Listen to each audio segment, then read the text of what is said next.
going on, you guys? It's your boy Alex West Collects here. It's now been a few days removed from the end of the Mattel Creations WCW Nitro stage crowdfund. If you are not aware, on Friday was the actual last day to back the project, and we fell short of the 5,000 backer goal. We finished around 3,900, a little over. So roughly about 1,000 backers short of getting that stage funded. And I am going to be honest with you guys, I'm very disappointed. That was a huge want of mine, especially growing up in the Attitude Era. I mean, don't get me wrong, I was a big WWE fan growing up. Watched a lot of Stone Cold and The Rock, and especially all that goodness in the 1997 and on era. But what really brought me back into wrestling was WCW with Hulk Hogan and Sting and the epic battle with the NWO. Just a great, iconic time in my life. I absolutely loved it. I tuned into Nitro all the time. I remember being a kid, I think I was around 10 when that kind of era started. And my mom wouldn't let me stay up past 10 o'clock. So Nitro was kind of my poison that I would go with. I couldn't watch WWE because it was an hour later of a start. So from 8 to 10, I watched Nitro, and I tuned in every week. So when this stage was announced, I was all for it. I know we had kind of been teased both the Raw and WCW stage early on at like Comic-Con and Access events. And personally, when they showed them both, I was like, I want the Nitro stage. I hope they make that first, and that's what they went with. But with this video, I wanted to go over some of the the issues of maybe why this stage wasn't funded. I want to also address the future of WWE Mattel Crowdfunding. Where does this leave us now? Realistically, what are the chances we see other stages coming up down the road? I want to definitely go through all that within this video. But first off, I want to say thank you to the Mattel team, because let's be honest, this was a huge project. They spent a lot of time developing this and, really putting it into production. I know it's a $400 item. We're going to talk about all of that stuff. But thank you to Steve, Bill, Robert Rudman, all those guys on the Mattel team really put it in their hard work. Mike Cadili, who developed that stage and spent so much time trying to make it as authentic as possible. And I saw this thing in person at the Superstore, and it was breathtaking. And I can't stress that enough. Like, the size, but the authenticity of it, the way the lights flash, that's something that you just can't buy at a store, right? Like, I know $400 was a heavy price tag, and obviously that was a huge issue, but it was just so breathtaking. It just looked really nice, and I can only envision posing like, my NWO guys coming out of that ramp, taking some great figure photography or doing some videos with it. But thank you to those guys for really putting their hard work and all that time and effort to develop it. Even though this didn't get backed, they definitely deserve a shout out to say thank you. And, they really are working for us. I know a lot of people think that, Mattel's out to get us and just profit all off of us, but you can tell a lot of love and care went into this. I mean, look at all of the efforts that Steve went on podcasts and different influencer channels to really just give you guys more insight as to why it cost this much and what went into developing it, but let's just jump right into it. So issues, price, which we've kind of been covering in the last few minutes here. $400 was a heavy price tag, right? I know the economy right now is not in its best, position. Obviously, inflation is a big thing. Things are definitely increasing from groceries to gas. I get it. So not a lot of people have $400 to just drop on something so big that we're probably not going to use on a day-to-day basis, right? It's just going to be for display purpose. Some people were saying they didn't even have the room for it. But with that being said, this really was geared towards hardcore collectors, right?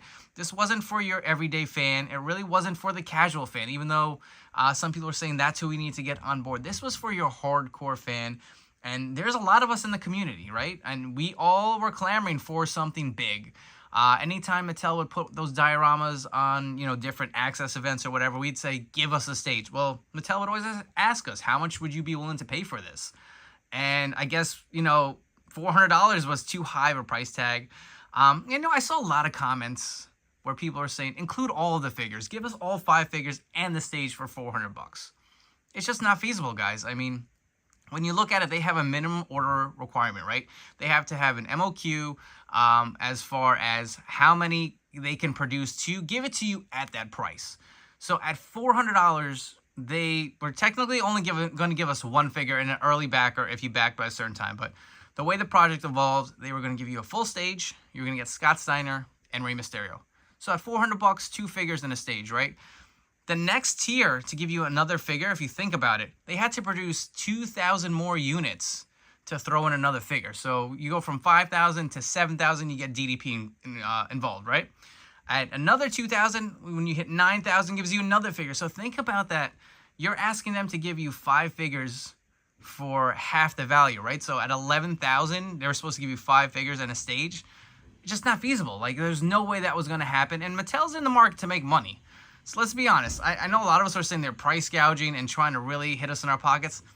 I don't think that's the case. I mean, you see other customizers who have 3D printing options to print these pieces for the stage, not including the lighting. It's going to cost well over $400 to produce that on top of shipping. Like, there's no way, guys. You're not going to be able to get that for a $200 bargain. Personally, I would have paid $400 for the stage alone. I think it was worth the value, and I think that's what people missed. And, you know, to caveat on that, the next kind of issue was international buyers. I mean, there was a lot of people who were saying they were priced out because it just cost too much. Mattel had added extra, shipping fees and custom fees. But think about it. Look at the size of that. When they put the new gen entrance arena on top of the actual Nitro stage, and you saw the size difference, I mean, shipping was pretty expensive for the new gen set. Imagine this, right? So I get they were charging more, but from what I understood, what Steve was saying, it was like maybe $30 or $40 more. And I feel for you international customers, you guys are always paying extra, right? But I hate to say that's nothing new part of the game, and especially they're a US-based company. They're trying to make sure they cover all their fees and totals to make their money. So I get it. I don't think that was as big of an issue as it was kind of being dealt out to be, as far as we lost a lot of backers because those fees were too high. Maybe I'm wrong, maybe I'm not, but that's kind of the sense I got as far as the issues with the international customers. The next kind of big issue that a lot of collectors had with the crowdfunder was the figure selection choices, right? I feel like I was definitely one of those. When I first saw the lineup revealed as far as who we would get if we unlocked all the tiers, I was also underwhelmed, and I'll tell you why. Personally, when I think of WCW, I think of the New World Order, and I feel like that presence was severely missed with this project, right? Like, I picture even the packaging have NWO spray paint somewhere across it, maybe in big letters, and lots of NWO branding, because let's be honest, they really built WCW. Once the NWO kind of crumbled, so did that whole program, right? But even with that, we had Hulk Hogan, early bird. I'm a huge Hogan fan, and even as much as I wanted that figure, of course I did, I didn't think it belonged there. Rey, I think, really hurt the project as well. We've just gotten so many Rey Mysterios over the last few years, and there was nothing like significant in my eyes that said, hey, this needed to be in the crowdfunder. I think that would have been well executed as an exclusive somewhere else. DDP, I feel like all of us wanted a DDP in jeans, and they gave us kind of another rehashed DDP that we've seen twice in the Elite line. And let's address that too, because I want to talk DDP. From what I heard, DDP is coming in the actual Monday Night Wars line at some point in the jeans, right? That's the look we all wanted. I was told that that particular look of DDP wasn't Ultimate Edition worthy. And that kind of irks me, because it's like, well, we're all asking for it, right?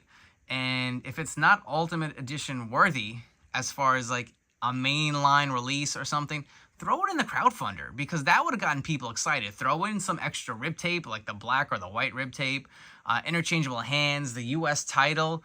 Like, that would have put it over the top. And on top of it, I feel like that would have driven the cost down, because now you just have DDP in just regular jeans mold. There's no deco hits.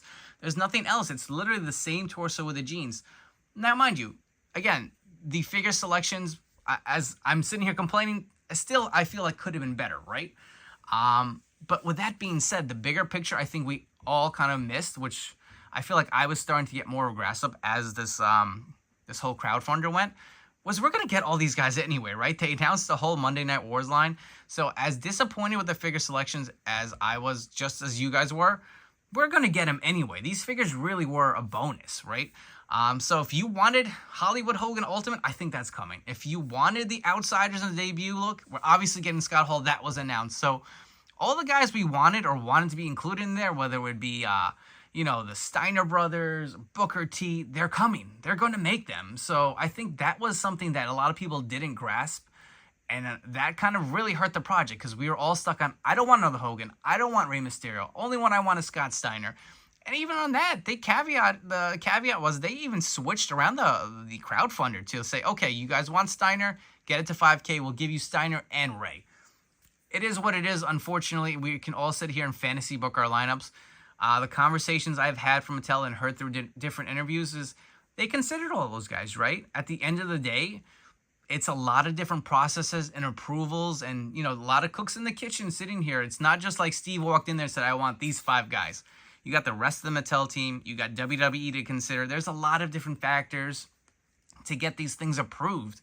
And, sometimes, it's just not in the cards. And I get it. Like, as a consumer, you're saying, well, if it's not in the cards, I'm not going to give you my money.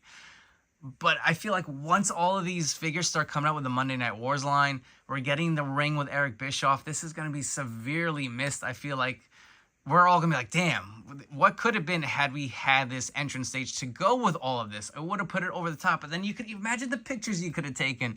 What if Stone Cold showed up on Monday Night Raw? What if DX drove that tank through the entrance ramp and showed up at WCW? Like, I don't know. It's just something to think about. But I think the figure selection choices were really made up to be a bigger deal than it really was, because I think at the end of the day, we would have gotten all of these figures that would have fantasy booked in that lineup. Lastly, I guess the big kind of question going forward is, where does this leave the future of WWE Mattel crowdfunding? In my mind, for sure, this 100% means we're not getting the Raw stage. There will be no more SmackDown Fist. I think the whole idea of the authentic scale stages is done with Mattel. This was the opportunity to get it done. As far as how the world is working right now, everything is going up. At $400 today, that would have got you the Nitro stage plus 2 figures. Hell, the New Gen Arena, if that was produced today, would not cost you $250. It would have cost significantly more. It's just the world we're living in. I mean, look at, again, this just the standard stuff. I mean, you guys want to do some home repairs. If you wait a year from now, that's going to be significantly more money than next year. It's unfortunately the way of the world. And I think this was the one shot to prove to Mattel and the higher-ups that, hey, as fans, we want, kind of a real scale stage and not just a gimmicky one for kids with all these breakaway parts. We want the real deal, authentic stage that, these superstars and that used to walk out of from back in the day. And this just proves that we don't want it, right? Because it goes back to Mattel asking this question years ago. How much are you guys willing to pay for the stage? They threw out a number of 400 and 3,900 of us said, yes, we would pay. But the minimum number they needed was 5,000. We did not get there. I think Mattel invested so much time and energy, and that's money at the end of the day, right? Because you're paying your employees to sit here and say, develop the stage, design it, include these figures, have these conversations, get the approvals. It's not like Mattel didn't spend any money to get this in front of us, right? So there was money invested. Their return on the investment obviously isn't worth it. I know a lot of people are saying, will there be an extension? Maybe they'll give us, more time to save up more money, or maybe go back and, give us another week. Maybe we can hit that number. It's done, guys. I don't see Mattel extending it. I feel like they gave us a month. What's the sense of them going out and saying, hey, we're going to do another week or two? Because at the end of the day, if it still doesn't get funded, that looks even worse. Do I think Mattel is going to crowdfund still? Yeah, I do. I don't think we've seen the last of it. I think this just gives Mattel a gauge of what people want and how much they're willing to spend, especially with the economy. Like, there's a lot of uncertainty. Who knows? In a few years from now, maybe things get a lot better and the economy's booming, and maybe they can produce, a higher priced item. I don't think we're going to see anything as far as a $400 item coming anytime soon. I truly do feel like scale stages are done. I don't see, any more opportunities, other than that, because they tried it and they already told us the Raw stage was going to be more money. And I've had conversations with a lot of you guys on my Instagram or YouTube channel. Like, a lot of people are saying, I don't understand why the Raw stage would be more than the Nitro stage. I feel the Nitro stage is more intricate. It had more lights. The Raw stage really was just a big curtain and had the Raw logo on the ramp. But from what I was told by Mattel, the trusses on the back, there was actually more pieces to go with it. So with them developing the Nitro stage first at $400, they can reuse the parts that they have in their existing tooling bank to now produce a lower costing Raw stage. That, if you guys noticed, let's be a little transparent here. The Raw stage or Raw ring with Kane came out first. Why? Because they were trying to give us the Raw entrance stage. That was supposed to come. That was their plan. They had to pivot once they saw how much it was going to cost. Now, I didn't get a number from Mattel. They didn't say it would have cost $2,000 or $1,000 to make the entrance stage. They said it was going to be significantly more than the Nitro stage. So with that information on hand, I mean, again, I can't give you a dollar amount because I just don't know. But that was their purpose. They were originally going to give us the whole Raw set, but it didn't work out. So instead, we got the Nitro set, hoping that, hey, okay, let's use the tooling from this and we can build on it. If they can't sell you a Nitro stage where they could have reused the parts, that continually, that will add to the factor that the Raw stage will be more money. And with the cost of things going up, it'll even be more money next year than it would have been if they offered us this year. Say it was at $600 of an offering this year with whatever figures. Next year, maybe it's $700. Who knows? Like, it's just kind of the nature of the beast of the business world. And as far as the SmackDown Fist stage, I can certainly say that is not coming, because that's even a more elaborate stage, more design to it. That would have cost even more than the Raw stage, right? So I think, like I said, I think those opportunities are now done with, unfortunately, and I feel like a lot of people missed the bigger picture, and I'm not faulting anyone. If you guys didn't want it, if you didn't like WCW, or you just didn't want to spend the money, that's cool, but these are the repercussions we're going to have to deal with. I feel like this is, unfortunately, the problems that not getting this crowdfunded off the ground is going to, kind of lead to smaller projects in the future. Who knows? Maybe we see more things like a Piper's Pit, or maybe something at a $200, $300 price range. But again, that's to be determined by Mattel. With all that being said, I want to know your guys' thoughts. Let me know down in the comments below. Why do you think this crowdfunder wasn't fully backed? What are your thoughts on the future of Mattel crowdfunding? Do you feel we will see more scale stages down the road? Do you disagree with me? Do you think that the major issue was the price? Was it international buyers being kind of priced out? Or do you think it was the figure selections? Do you feel like that the choices were just so subpar? And I want to know what you guys think as far as, does it make a difference that we were going to get these figures down the road eventually? A lot of people are saying, hey, throw in like Booker T or NWO. Like, they're coming in another line down the road. Did that play any factor into your thoughts to not back it? And, one actually key point I forgot to address, I do want to mention, I think a big thing we're missing is if they included like debut outsiders or, a new Hollywood Hogan, that kind of takes away from the opportunity for the masses to buy it. And then you get the argument saying, hey, you're making me now spend $400 to get this really hard to find or exclusive figure that I want for my collection, right? What if they did an updated Hollywood from his Starrcade 97, they threw in this project? How many people would be upset that saying, hey, I can't buy this, I can't afford this for $400. Now you're making me go out of my way to spend money I don't want to get this one particular figure. So figure selection was obviously a big sticking point. I heard a lot, but what about that counter argument? What if they threw something in there that was a must-have? What if they threw in the Steiner brothers and that was the only way they're going to release a particular attire? At the end of the day, the project just didn't get backed, and that's unfortunate. Again, as a collector, I'm disappointed. I know some other collectors are disappointed. Again, I want to thank Mattel for, building such a brand that they could even offer something of this stature to us collectors. It didn't work out this time. Hopefully, we do see something pretty cool in the next few years upcoming from Mattel as far as a crowdfunder. But I do appreciate all you guys checking out this video. Let me know all your thoughts and comments down below. I'd love to have a conversation with all of you guys. Don't forget to subscribe and stay tuned for more videos coming up down the road.